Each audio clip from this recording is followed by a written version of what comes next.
You can see there's a lot of lag, right?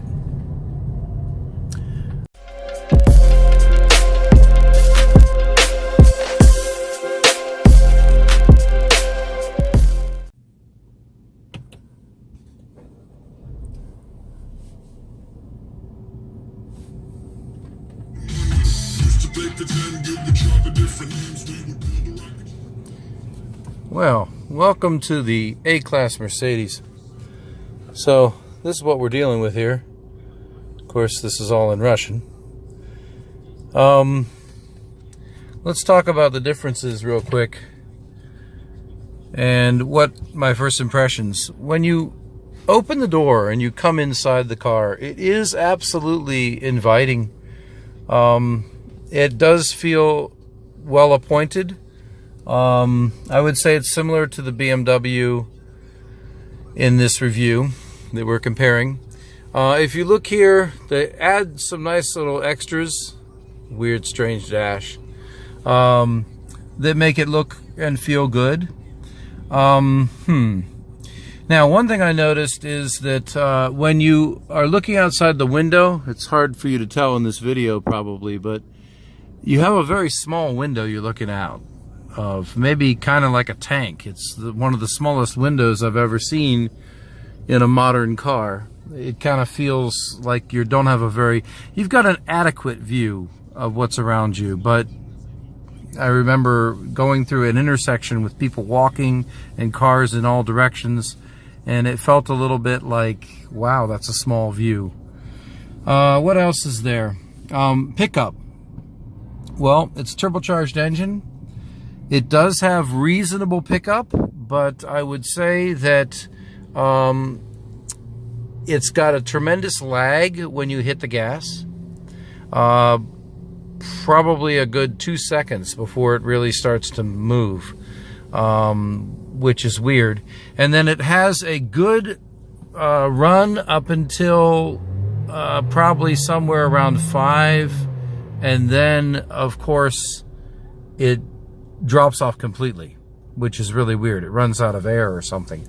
I'm going to play around with using the paddle shifters to see if I can shift it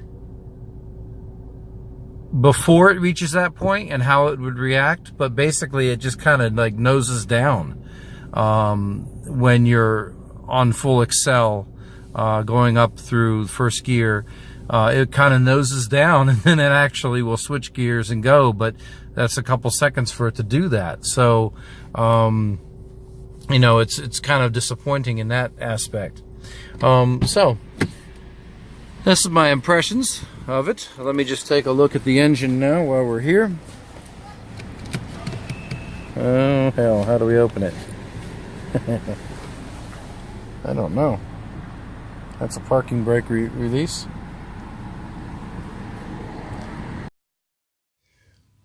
There were 2 examples of the cars during 2 days, and over repeated doing full power pulls like that, I noticed that there was a lot of variance in the results. The computer was definitely adjusting things, and sometimes it got much better. In this white car, the response was a little bit better, more like 1 second. Okay, if you're looking for the hood release, I had to actually consult the book. It's in the center, way up underneath here. There's like a lever that you find, and where the hell is it again now? God, it's really weird. Wait. See how hard it is? Okay, so it's like here. So it's off the side. It's definitely difficult to find, but there it is. So like kind of towards the center. It's a lever that pulls out.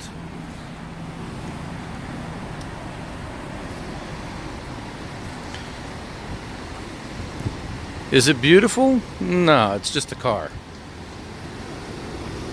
But, you know, inside, it's kind of nice to be in. Wow, that's tricky with one hand. So what do we have here? Let's take a look.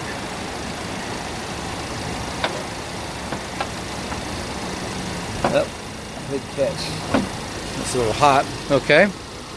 So it's probably a standard 4-cylinder with a turbo on it. Everything's pretty well hot right now.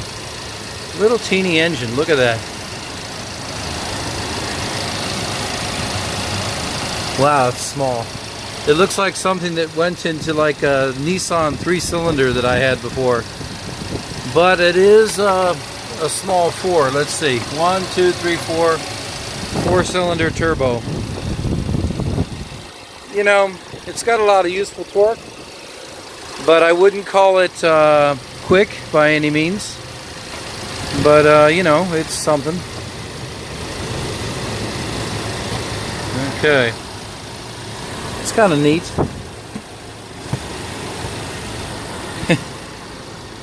I don't know. Do you guys hate engine covers as well? I kind of hate engine covers. What I mean is that I like to see the engine. These plastic covers are kind of piss me off. Plastic covers of the engine. But everyone's doing it now. Rather than showing you, well, I'll tell you who doesn't usually is Corvette. They don't have something over their engine. And Mustang, you can look at the engine too. Obviously there's some cover in there, but it's not covering up ugly stuff. And it actually, you can see the engine around the cover in both the Corvette and the Mustang. But in these cars, it's all, you open it up and it's just, wow, what is that? I don't know. Anyway, so it's a pretty fun car. It's zippy.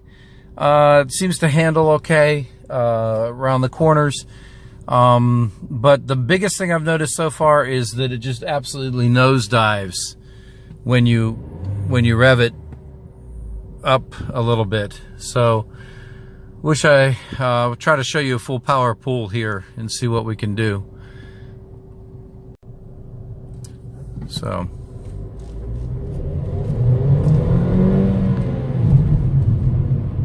you can see there's a lot of lag, right? I will try to give you a full power run in first gear and get that shift in there if I can.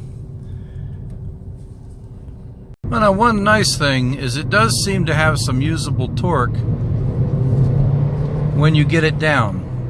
But I wanted you to understand that that was a full 2 seconds after I pushed the gas down for it to actually take off. And that's just driving down the road normal speed. So it definitely takes some time for the transmission to figure out what it's doing and for the engine to figure out what it's doing. The BMW is much more responsive in that way. Maybe not quite as much pull, but much more responsive. So I will try to show you again here. Let's see what we can do. Okay, trying to be safe.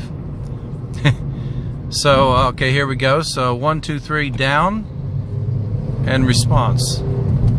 You can feel how long it was. Oh crap, what do I do? I'm gonna stop. Never know what to do here, these lights. So, looking at the car, I was wondering whether or not, indeed, it would be around 15 years from now if you were driving it and it was going to stay around for 15 years or not. You know, it's fun. The hatchback, well, is great for utility, but it's not really my thing. You know, not really my thing. Pretty nice car though.